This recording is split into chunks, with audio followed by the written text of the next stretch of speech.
I think this is I think it's so important to see, especially, when we have a big group. So we have, over 50 people here listening today. This will help us too as we talk about it, right? When we know a little Yes. bit more. Okay. Okay. All right.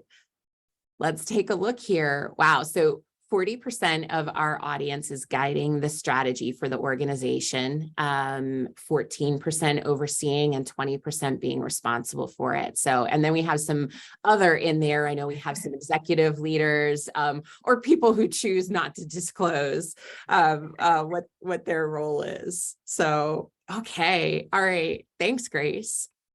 Okay, so we're going to kick it off here with the first question, Amanda. And you have at Chartwell, I know it is a large organization, and you have really a dedicated business development team. So when you kind of look at 2022 and now headed into 2023, like what has changed, first of all, going into 2023, and then I'd like to talk about how that's impacted, your overall business development strategy. Yeah, I think it's such a good question. And, we talked a little bit about this previously, but 2022 and, 2021, 2020, we had so much turnover in the industry. There are so many people who joined us during COVID as, sales consultants or in the marketing side. And they are doing very well in the sales with their prospects and the properties, but they haven't truly been exposed to what business development looks like outside of sort of this closed down pandemic environment. I know in Canada in particular, we were shut down for a long time, and so we weren't able to go out there and do sort of those traditional, networking activities or community development activities. And now that the doors are open again, 2023 is going to be a big year for learning and exploration and helping our new team members to navigate what it means to build good referral relationships with community partners. And now that we can have them back in our properties, so I'm really excited about that. Yes. And I like how, I like what you mentioned there about we only, know what we know in terms of our own experience. And, you look at heading into 2023, there's a lot of people who have joined senior living that did not have kind of, pre-2020 experience. So I think it's interesting to see now that there are people coming into the industry who don't know what it was like before. They only know what it is today. So, and that certainly impacts, how we approach everything. Absolutely. And I think, in our conversation the other week, Bridget was saying too, 2022 for them was a big year of cleanup, right? It was a big year of sort of figuring out they were, through the staffing crisis, getting everyone up to speed. We're all looking at our business plans now for 2023. And so now that everything's cleaned up and we're well positioned, 2023 is going to be the year of performance. We're looking at those stretch goals. We're looking at how we fully implement the business development plans, how we roll with those referral strategies. And now we're poised for success. This is the year that everyone is looking at to truly recover. Right. Absolutely. And we're seeing that right now, of course, in the States with, the focus on performance, the focus on occupancy growth, while at the same time, really trying to, make up those margins as, the cost of operating senior living and all of those expenses, have grown. We're seeing that on the sales side as the rates are increasing. So I think that maybe a good follow-up question to that was, were there any trends when you look at business development and outreach, were there any trends that you saw in 2022 that are now guiding how you're approaching 2023 in terms of specifically referrals and business development? I think so. I think one of the biggest trends that has started to emerge is that of the needs of the customer. So prior to the pandemic, we did see sort of this balance of the wants-based and the needs-based people who are reaching out for information. We do, at least in Canada, tend to see a little bit of a heavier trend in terms of people who are needs-based. So when you have a need and you have to make a move to senior living, we tend to see more of our referrals, more of our partnerships coming from the healthcare side of things. So there's definitely a natural tendency this year for us to start working closer with, the healthcare professionals, family doctors, hospitals, things like that, and looking at how our strategies are going to be different. Sort of post-pandemic compared to what they were pre, to work with those entities and make sure that we're getting people into the right places. They understand the care levels, they understand the process, they understand what it is that retirement living can really offer for their patients. Right. You said something. So when we were having kind of our, pre-prep calls, you were talking about kind of changing the conversation. And I don't know if I'm getting too far ahead here, but how you look at and how our referral partners and even prospective families kind of change that conversation from senior living being something that is scary or unknown to really, I think you put it, an extension of like health and wellness planning. So can you talk more about that? Because that ties right into looking at things through the consumer lens, but that's a lot. Like, how do you explain that? I think, well, I mean, you just hit it on the head, right? It's part of the conversation of the continuum of care, and it is an extension of someone's health and wellness. So we look at what it means to be thriving in your current environment. And if you're not thriving and retirement living offers a solution to that, we need to talk about that. And it needs to, we need to sort of break down the stigmas attached to retirement living.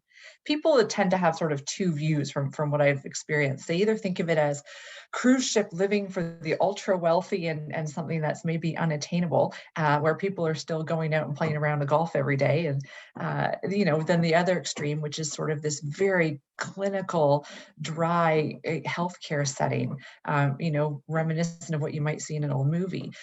But we know in the industry that it's so much more. We know that retirement living can be an extension of someone's wellness journey, that it affords a lifestyle that's going to help people live healthier longer. And the healthcare professionals that we're talking to might not have the same exposure that we do.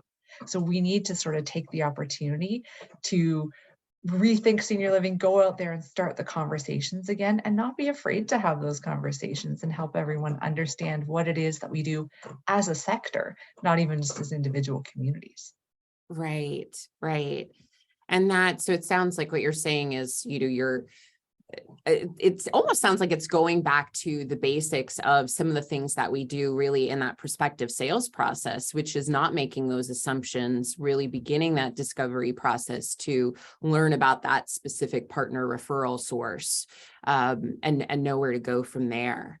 So going back to the trends. So if we were to kind of take, referrals as a whole, and say, kind of separate them into categories of, say, like, medical or healthcare related referrals, or maybe non-medical, like churches, senior centers, places like that. And then this kind of whole personal referrals, which is friends, family, resident referrals. Is there one area in particular that you are seeing the trends are showing like this is where you need to focus your efforts? What do you see in the data for that? I think what the data is telling us and what we're experiencing is twofold. One, just as we've talked about, the healthcare side of things is absolutely, it's always going to drive referrals, but there is a bigger need right now. There's sort of I don't want to say there's a pent up demand, but I think there is a shift in our consumers and that they're starting to become a little more needs based. The other side of that, though, is since we've now gone back to being in person with the senior centers, with these community events and organizations, we're seeing a really nice surge of interest from those organizations, those more independent residents who are reaching out to us for the socialization. People who are, a little tired of being lonely and are now relishing in the fact that they can be back with their friends in these social settings. They're anxious to learn more. They're more receptive to learning more about these, congregate living settings that afford that opportunity for socialization. So I do see that trend emerging as well, where people are, they're excited to be together again. And because they're together again, we're seeing sort of groups of people who are coming through our doors. Right, right. And I think that as we were talking before, and I know, Bridget probably agreed in terms of the data that, making sure, yes, you have some diversification, but I think we talked a lot about that, personal, friends and family, and resident referral. And I think that's something that we've seen, or at least I saw very much with a lot of my clients and just partners and colleagues in the industry, of really relaunching those personal and professional referrals. So, and I sent in to the chat for everybody to say, what referral trends are you seeing? So as you are typing into the chat, everyone, you will see it might give you a little bit of a drop down to say you can respond to the host and the panelists, or to everyone. Grace, I don't know if that's open, that everybody can respond to everybody, but I'm seeing some answers come in. So Amy shared the competitors are referring to us when we have what they don't. So Amanda, do you see that? Oh, I love, it's one of those things that people always say, oh, I don't know if I should be working with my competitors. Your competitors can fill your building and you can fill theirs. There's something out there for everyone in senior living. And I think as sales professionals, there's nothing more misleading than trying to fit the square peg in the round hole. We want to do what's best for our customer. And when you do that, when you champion their needs above everything else, and if it means saying that your community might not be the right fit, but your sister property is, or your competitor is, the family and the prospect, they're going to remember that. They're going to remember that you put their needs above everything else. And so, there you might get a family referral, even if you don't get the move in. It will come back. So I love that strategy of understanding what it is your competitor offers, especially if they have a different level of care and you don't offer that level of care. You can go back and forth, vice versa, and make those referrals to each other. Right. And I love everybody's comments that are kind of pouring in now, because I think this is, and even when we look at on a larger scale, like what you are tracking to define results, and we're going to get into some more, granular topics here, go even deeper, but what we're seeing. So, Christy from Legend shared, hey, we're seeing that increase in friends and family referrals. Diane, current residents, past residents, and residents. I mean, so you have short stays who are converting to permanent stays, word of mouth, current residents. So this is, I think, sometimes we overthink things, right? And we're, overcomplicating it. And it's important that there's, usually an entire community filled with people who are, I think, really, really happy and want to be able to do that. So absolutely. It goes right back to, if your residents are happy, they're going to want their friends to come in and be happy as well. So it's really nice to see the resident referrals ticking up everywhere. We saw a little bit of a dip in that throughout the period of sort of lockdown and COVID, when we weren't able to have people move in, but then we weren't able to have people come and visit and enjoy what our residences have to offer. And now that those doors are open again, it's really exciting to see the resident referrals flourishing. Right. I want to share or bring everybody's attention to Amy's, which is a really good one, talking about independent senior living advisors. So these are the locally owned, sometimes they are paid referral partners. We're focusing more on unpaid for today, but I really like that Amy brought this up. It says there's lots of folks needing extra assistance and they need help. So there's, I think, this overwhelming trend, at least with our consumer base, that they need help in understanding. And it's important for us in our local markets to say, so who are they going to as well? Yeah.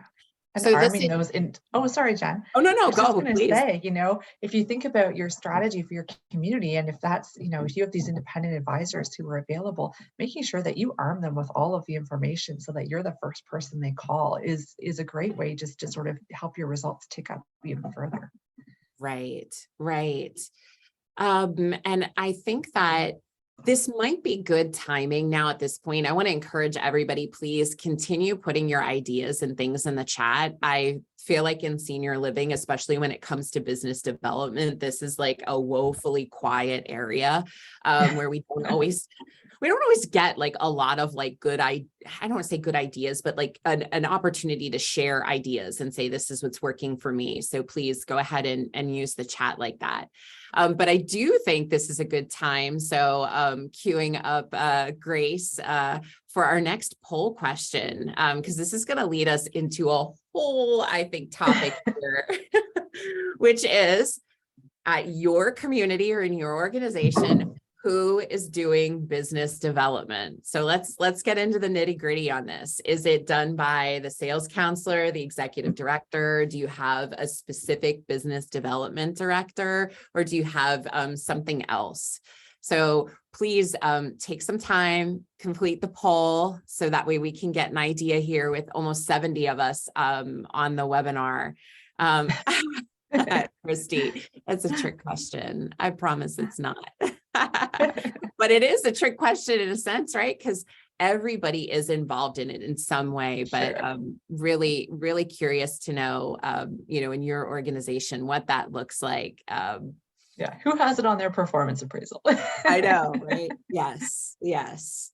So I know. So Diane, I know it only lets you pick one. It should have been multiple choice. Yeah. So we're looking for just looking at, do you have somebody who's really dedicated to doing this? So we're kind of split here. Yeah. Everybody, you can see this. So Amanda, what do you think of these results? It's interesting. I actually didn't think there would be as many people who would have a dedicated resource for this. That's really nice to see. The sales counselor we had anticipated was going to be the highest, although we know everyone does participate in it. So Yeah, great. Okay, so this is kind of a big question in itself, which is looking at a Chartwell. So you have business development directors, right? Tell us a little bit about how you are set up and how you do business development as an organization. And then I think we can talk about like how to measure and finding the right person. But what does it look like in your organization, Amanda? Sure. I mean, our organization is a little bit different in that we have dedicated business development managers in most regions that we operate. We've got 13 of them across the country, and they oversee anywhere from 5 to 15 communities, depending on where they are. I know a lot of our competitors also have business development managers who are responsible for one community or maybe a series of communities. So it's something that's becoming a little bit more popular. And in most cases, I would say we're sort of the typical model that I see is that the sales counselor in the property is also responsible for business development as part of their role. I know when I did the role, years ago, that was certainly part of the scope. So it is a split role in most cases. Interesting. So you have business development managers that maybe oversee several communities in a market, or rather are responsible for marketing in that particular region. Would you say then at the community level, like your marketing directors there, are they also responsible in their local market? So is it like a partnership?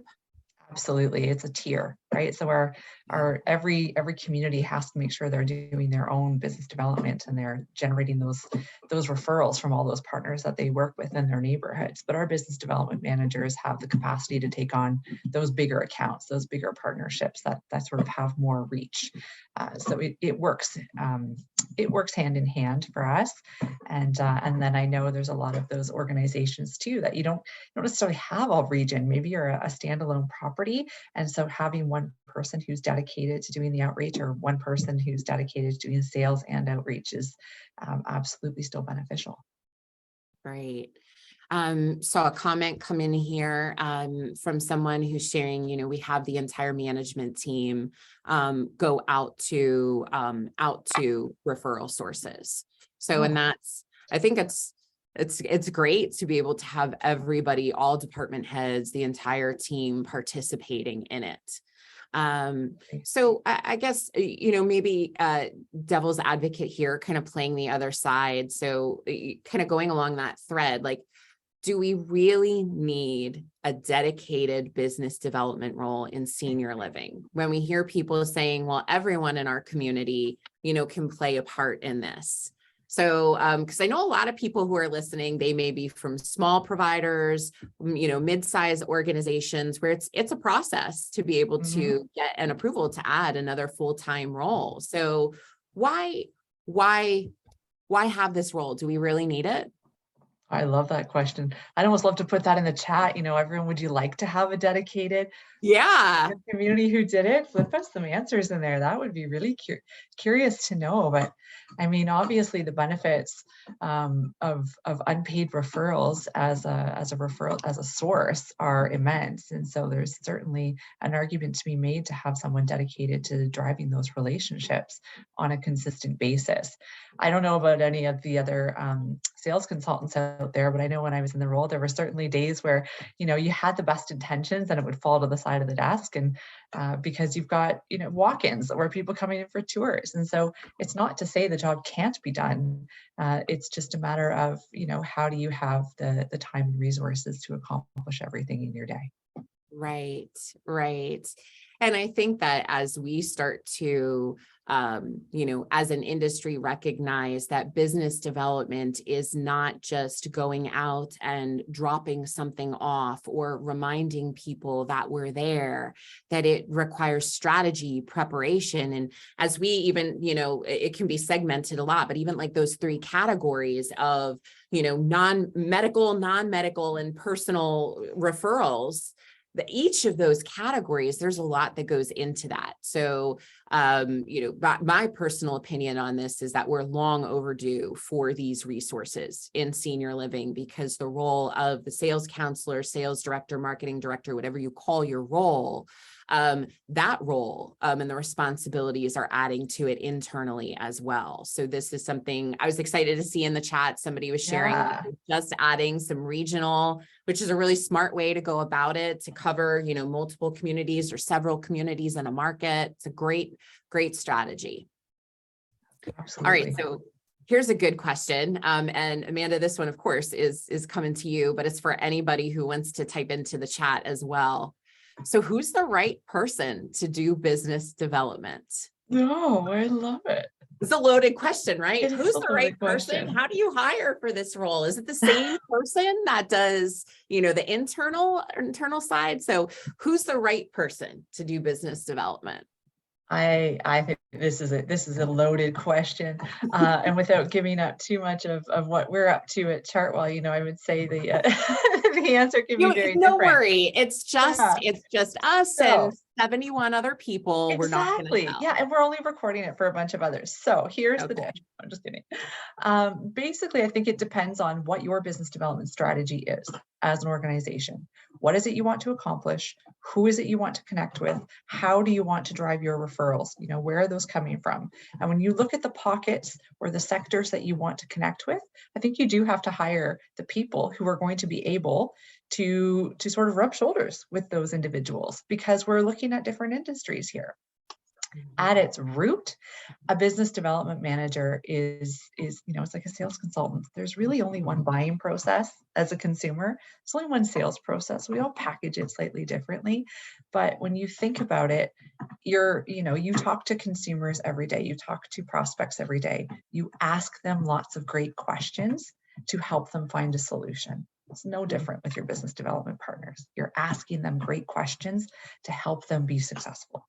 And so if we take the same approach, you're looking for a lot of the same personality traits that you would in a sales consultant in that business development manager. Now, if you're looking for that bigger role, someone said they're looking for regional BD directors. I've got regional business development managers.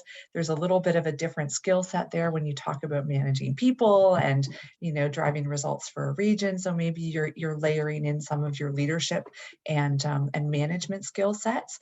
But if you're talking about, grassroots, who's going out having the conversation with that referral partner, I think you're very much looking at the skill set of a high achieving sales consultant. Right. And I like the focus of I kind of boil it down to that ability to influence versus the ability to persuade. So yes. I mean, we're really looking for people who when they come into a situation are, genuinely curious in some way about the person or organization that they're meeting with. And, really strategizing what are those really good open-ended questions versus I'm going to memorize, features, benefits. I want to tell somebody about my new respite program. And those are great things that might be really good to share, but I think that's different than the fundamentals of building a relationship. So just like, in selling to prospective families, we're trying to really understand what's happening before we say, hey, I have a great apartment here on the second floor that's perfect for you. So Exactly. hopefully that's what we're that's what we're doing. So okay. And I like the other designation you meant, is this going to be someone who is overseeing and managing people and others versus relationships and owning the strategy? Yeah, very different. Very, very much so. So that being said, we talked a little bit about this, like in terms of qualities you're looking for, but when you hire for this role, or you look to hire somebody for your, business development positions, like, do you do anything different in the hiring process than you would to hire somebody who's solely going to be focusing on, the internal prospective family process? I think one of the biggest differences between the roles is that the business development role, there's a lot of autonomy, right? You're setting your own schedule, you're out there doing your own thing. So you have to have someone who's really, really self-sufficient, self-directed, and able to do that. And so the onboarding process needs to reflect that to a degree. Of course, we need to give them all the tools, the resources, the training, help them get to know the company, but also help them sort of, self-direct a little bit of that onboarding as they get to know the properties or the people they're working with and their team.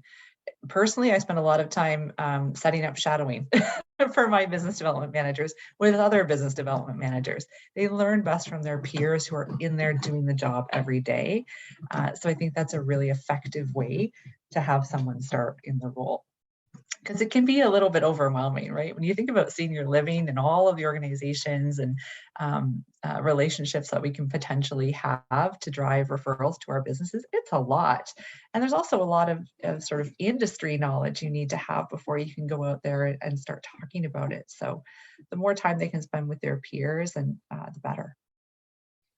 So that's, I think, perfect with like the follow-up question to that, which is, when you're envisioning your, the perfect onboarding, when you look at really, those building blocks of what somebody needs to be successful, what does that look like? So I guess, so what does really great onboarding look like for business development? And then I think we should keep going into what does the follow-up look like? But like first 90 days, like what does the perfect onboarding look like? Or what does that really need to encompass? I think you have to be very clear in your expectations for the first 90 days, right? We can't measure the success if we don't know what we're measuring, right? So we need to start with sort of the baseline. What is it that we expect to accomplish? And that can be different for every position and every organization. What is it that you want this person to be able to articulate, to walk away and say, this is what I've learned in the first 90 days, or this is what I've accomplished. Once you've established that, then you could have any combination of whatever works best. Whether you're out there working shoulder to shoulder. I love tagging along with my business development managers and visiting the properties with them, hearing the conversations, hearing the challenges and opportunities that our sales consultants have in the field to make sure that we're doing the right activities to drive the right results. I think going from good to great, you're looking at taking the best of what you've got in your program, the best people that you can align them with, people whose personalities are really going to jive, and having them spend lots of time together. And then setting the expectations realistically. The expectations for referrals in the first 90 days, I hate to say it, should be zero, right? Or very, very low.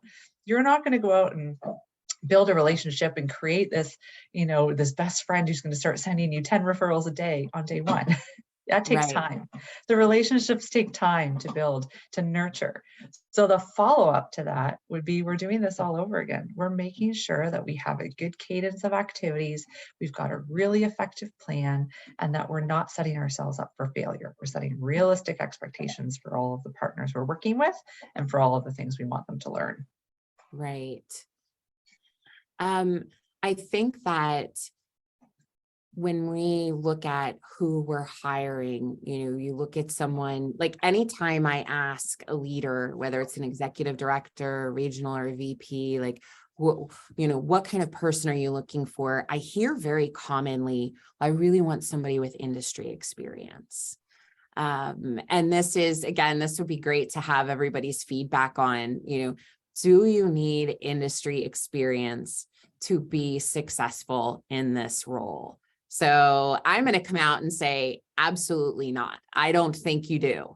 But I know there's a lot of people out there who may disagree or have another thought process, but that does influence your onboarding. So, and Amanda, you were talking about it, like, what are the basics of senior living terminology? Knowing the basics of your brand and your product, having a really strong, just general sales training and a business development specific training, shadowing. But when you think about industry experience versus not having industry experience, how do you view that, Amanda? I think that if you have the capacity to be a great relationship builder, you can learn the industry. I can't hire someone who doesn't care about it, right? We always say I can't hire you for your heart. If you have the heart and you have the passion, you have the intensity, we can teach you the skills. Right? The skills come next. So no, I don't think you have to come from senior living. I think sometimes it makes it easier. But I think sometimes it makes it harder if you have a jaded perspective, or if you had an experience with one organization, perhaps that wasn't your favorite, and now that's sort of skewed your perspective. That could happen in any industry. We've had business development managers who were very successful who did not come from the industry. We've had business development managers who are very successful who come from the industry. I think, again, it all depends on the learning style and the coaching style. And as a leader, how much you're willing to invest in that person and in spending the time to sort of get them up to speed in the industry. Right. And I think those, having those key areas and all those things that we've talked about are so important. And I see from looking in on a lot of organizations, I think we are, over the years, I think we're starting to see a change now where we're starting to build the right onboarding tools and ongoing, systems, processes to have successful business development, versus even when you look back, on sales 15, 20 years in the industry, a lot of us who have been around that long know that, coming in, maybe you had a little bit of training, but you were essentially handled keys, floor plans, and the openings, and told to, go have at it. And here's a box of donuts, go see the discharge planners. And that's kind of how it is. Like, I see a lot of people in business development who are starting and they've got a CRM that's a mess with referral sources and partners and names and phone numbers that haven't been updated, or maybe they have been updated, but they have no notes in them. They're given maybe a list of like the top tier targets. And then you have your sales and marketing quarterly plan that has, X number of things filled in. And it's like, okay, go generate referrals. And it's so much more than that. And you need so much more to be successful. But I think a lot of people are still missing that. I would wholeheartedly agree. Now, we talked about onboarding, and you started to mention, as you were talking about shadowing, like really, coaching and ongoing. Are there any best practices that you see for people who have been working in business development and need, or maybe they do, maybe they don't, but need that ongoing support? Like, what do you think that should look like? I don't think there's anyone who can't continuously learn and be coached or open to coaching. Coaching is a two-way conversation, right? It's not the coach telling someone what to do. It's a coach being receptive to asking questions and answering questions themselves. So, as a best practice, I mentioned earlier, I love tagging along with my business development managers and going and watching them in action, and then having a conversation afterwards about, how do you think that meeting with this partner went, and what are you really proud of, and what could we do differently to take it up a notch? But Reciprocally, I appreciate when they join me in some of the conversations that I'm having with accounts that I'm working with. And if they attend something with me and then they'll say afterwards, Amanda, I thought this was really good, but why didn't you ask this question? Or I think you should have asked this question. And I'm curious to know how we could maybe amplify what we're doing with this organization. You have to be open to both sides of it. So I think that ongoing coaching is something that everyone, would benefit from and could benefit from. And if you're open to it and receptive to it, then it's only going to make you stronger as a coach and as a leader, and your people stronger as performers. Right. And that, I mean, it takes a lot of different forms, like you said, whether it's shadowing, whether it's one-on-one. I've found, even just like small workshops within an organization where you're pulling, people from different regions, who are really talking about what they're seeing, comparing strategic plans, looking at approaches. So all of those things are really helpful, I think. Absolutely. I think we also can't underestimate having that support of the local community team. When you have in Canada, you have the GM, in the States, we have the executive director, you have the director of nursing or wellness. You have all these people within your community who can, at a very high level, help really guide, kind of guide that strategy. So I think that's something that's important as well. Absolutely. And I love that, Diane, I love your comment in here too, that people have different learning styles. So it is so important to individualize your coaching and communication. You absolutely nailed it. It's different with everybody. And again, it's understanding what makes them tick and what's going to help them to be successful. Right. Now, I have a very specific question, and it's one I'm very curious about. We've got, even on this webinar today, we've got a lot of people who are big fans of LinkedIn in terms of, we see them, people use it personally for business, a lot of different ways. But I'm curious what you're seeing in terms of, is LinkedIn like the new networking for business development? And how do you view this tool in regard to business development and referral efforts? I think LinkedIn's like one of the biggest gifts we've ever been given in business development, right? It's such a great tool. You're thinking about a person to connect with, whether it's through our industry, right? Jen, I think I reached out to you on LinkedIn a couple of years ago after, like, we met in person first, and then I was like, oh, I gotta find her. LinkedIn, 2 seconds. It's such an easy way to figure out who you want to connect with. And if you're using it properly, people tend to be very, very receptive to it. What I would say, and maybe I'm going to be a bit of a contrarian here, I don't like it as a consumer when people I don't know reach out to me on LinkedIn to pitch their business in like a direct message. It just feels a little, I don't know. I've got one particular person who's been harassing me on LinkedIn lately, just because he really wants me to sit down with him to talk about, my financial plans for the future. I've already got people that I work with, and it's just not the right approach. So I would caution people about how they use LinkedIn. Use it to find people, use it to reach out, remember your sales process, to craft those purpose statements, but don't be harassing people on direct messages to do product pitches, essentially, is what I would say. Right. Yes, I completely agree. So I don't think anybody likes receiving those messages. Or just things that are just the equivalent of a cold call. So, when we think about LinkedIn is a great research tool. So just as far as whether you are trying to research an individual that you're meeting with or an organization. And that's something that we're, I think, starting to see more of that in senior housing. We're seeing more community LinkedIn pages, as well as, of course, we all have our personal profiles, or, maybe you have your organization has a LinkedIn page, but there's so much power in being able to look at, like, who are those organizations and referral partners, both healthcare, non-medical, just across the board.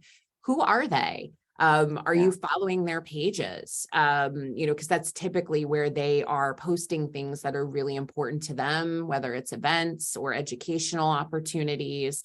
You learn about all these things on LinkedIn. Yeah. So I couldn't agree with you more, that definitely there's some training required in terms of the proper way to use LinkedIn, so you're not being super weird and stalking people, because nobody likes that, for sure. Yeah. But it's a useful tool. I just, I'm not seeing it as widely used, in terms of, I don't know how you see it in Canada, but in the States, I'm seeing it, a fairly small percentage. I'm seeing it more with executive sales leadership, or Mhm. I'm not seeing it as really strong at the community level yet, except for with those people who are really high performers and have amazing referral relationships. So, but do you see similar challenges in Canada? Yeah, and I would say, just looking at sort of Canadian senior living broad spectrum, not just my organization, but I definitely see a lot of those, high performing sales consultants are out there. They're promoting the benefits of their communities. They're speaking to people through that tool, but there's still a little bit of work to be done in terms of the uptick. The other piece is that you have to remember LinkedIn is a professional networking tool. It's not Facebook. It's not Instagram. You're not putting your personal stories on here. Your sort of, what you did on the weekend. And I see a little bit of that creeping in, but not too much. And the people who are using it very, very well. And it's such an effective tool. I love your point about use it as a research tool, right? Use it to figure out who you need to connect with, even if LinkedIn is not the mechanism by which you then connect with them. Maybe you look up to see where the CEO of a particular organization works, and then you go and reach out to them on their organization's website. You don't necessarily go through LinkedIn. You use it as that research tool. Right. Well, we've gone pretty granular going in here to some specific.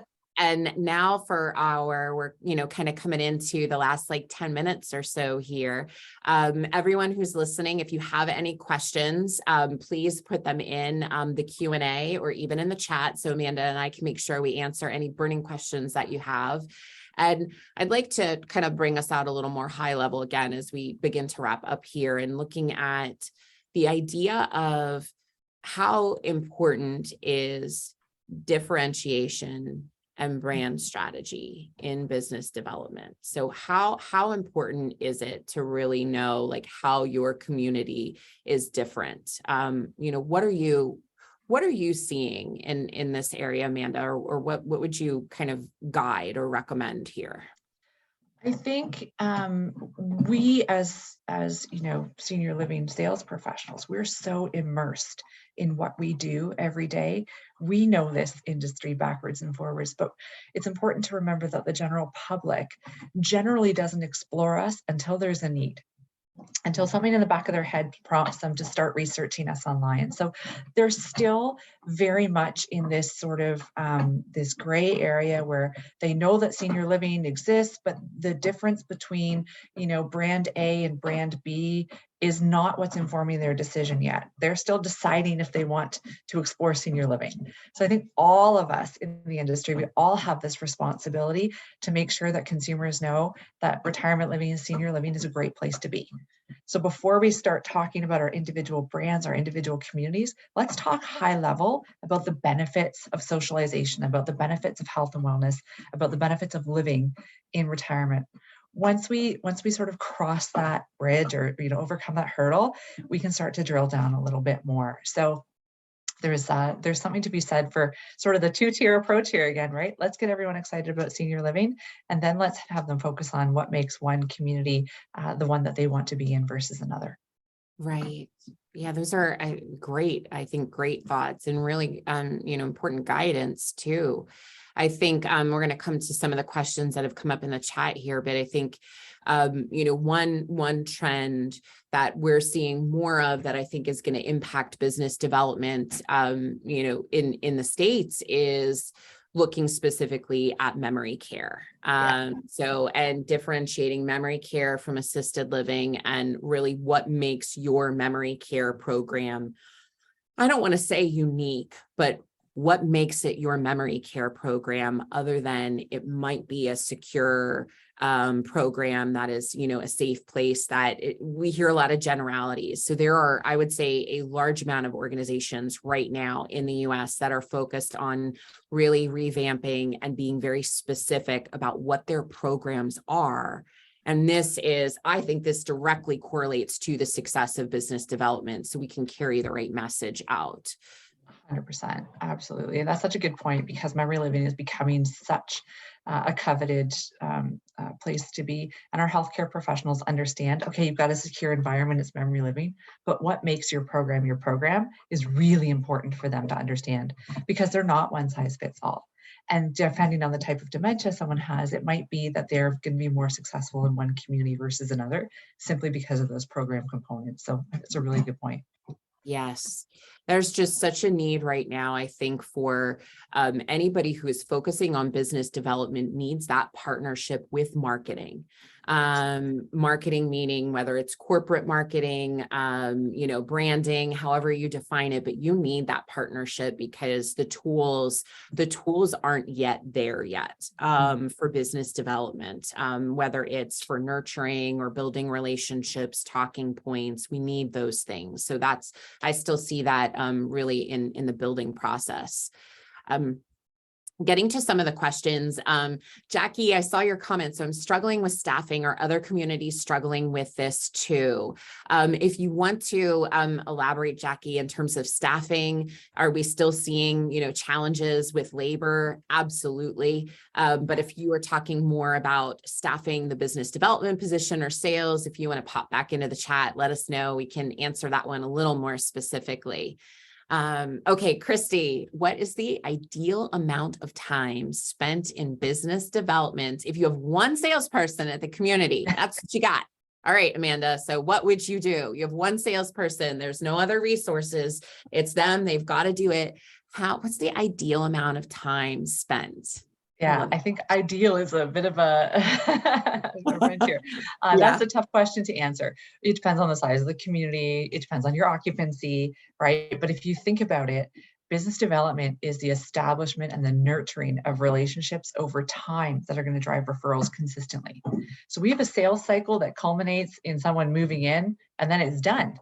Right? Business development has no end. It just keeps going and going and going. This relationship you want to go on forever.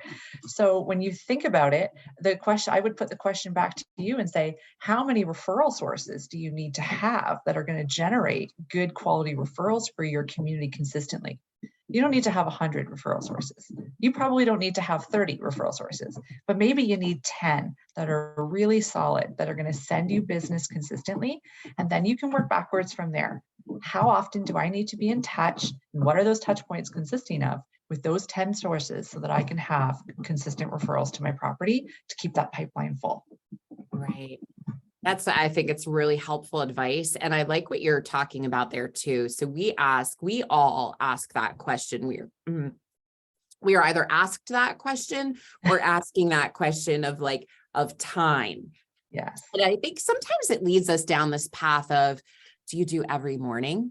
Do you do 2 hours a day? Do you do 1 day a week? Do you do this? So I almost wonder I think time is important, right? We want to make sure the time is focused and that it's there and that it's protected. But I think the direction that we want to go in is, what's the ideal expectation of referral partners? So I would start with that. So maybe the expectation of an almost stabilized community, anywhere from, 80% occupancy and above, the expectation would be that you would have a minimum of 10 referral partners, bare minimum, that you are nurturing every single week in some capacity. Yeah. And it's some type of touch. And then the question is, well, how much time do I need to do that? So I would be starting with the quality of what you need, and that designates the amount of time, because a fairly stabilized community might be able to work with, a group of referral partners. But if you're in a lease up or you're a new property, if you're not spending your time, more than half your time on business development, you're in trouble. Yeah. So, Big or time. yeah, if you're trying to recover occupancy, like there's a lot of communities out there that are still really not stabilized, and you're not going to get by on that 25% out of the week. You're really looking at a much higher percentage to be able to do that. So Christy, hopefully that's answering your question a little bit there. Okay. All right. So, and last question in here from Diane. This is, I love this. Okay. How long does it take to establish a relationship that produces referrals? Any data on how many touches it takes to get there?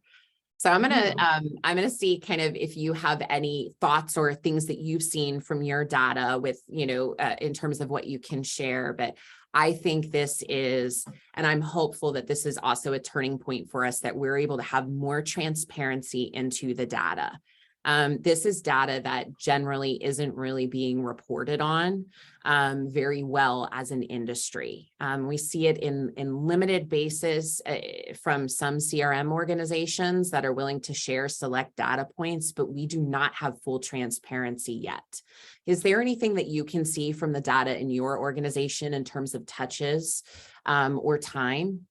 Yeah, I would say time is difficult to measure. It is something that we're just integrating into our new CRM system this year. So I'm really excited for the data next year when we have some more to work with. In terms of how many touches it takes, I think it depends on the referral source. If you're working with a senior center and you've just established a really great program with them, good cadence, you've got a good relationship, you might see referrals coming in right away. Versus if you're working with an individual family physician and you really need to take time to build that relationship, and they need to understand, that's a big commitment for a doctor to recommend your property. Typically, once they make one referral and things go really, really well, you'll see the speed of referrals picking up from them. But it's difficult to sort of nail down how many touch points does it take to get one referral. Right. Yeah, I think that is like to the actual referral is kind of tricky. From some of the things that I can see, at least, from the data in my organization, working with a lot of different clients, we focus a lot on, kind of how do you start a relationship and build it. And what we're seeing, like, not necessarily to referral, but how do you take the beginning of that relationship to the point that they are willing to contact you about a potential referral, if that makes sense. Yes. So, and we're seeing typically on average 10 to 15 touches is what we're seeing. It can go a lot faster if you find out there's a lot of commonalities. It can take a lot longer, but on average, it's, it's emails, it's texts, it's in person, it's sitting down for lunch, it's presentations. There's usually at least a dozen touches till we get to the point where they're like, oh, wow, she texted me, or, oh, wow, they called. So, which is what you want, right? You want them to be thinking of you. And even if it's not a qualified referral, they've thought of you. So, and I think that's so, oh, sorry, Jenna. Yeah, no, go ahead, please. Because, closing thoughts. Salespeople, we want instant gratification. I want someone to walk in and sign a lease. I want to meet a referral partner and have them send me business tomorrow. And sometimes that need can actually dissuade us from sort of persevering through those relationships with our business development partners. We give up after 6 touches, but you can't. You have to keep going, because if you get to those 10 or 15 or 20, that's when you're going to start to sort of see the fruits of your labor. And so it's important to sort of stay the course. And a really good message for people out there who might be struggling, thinking, oh, this is a waste of time. It's not. We just have to give it time to be able to come to fruition. All right. Well, that brings us just about to our time, with a minute to go. So to close and to wrap up, Amanda, thank you so much. All your thoughts were wonderful, super helpful. Thank you to everyone for engaging and throwing questions in the chat. You can find us on LinkedIn. If you have any other questions or just want to send something over to us, and of course, enjoy the rest of the sessions of the Sales Summit. And thank you all so much for joining. So Grace, thank you for having us. Thank you so much, Grace. Thanks for having us, Jen. This was great. All right.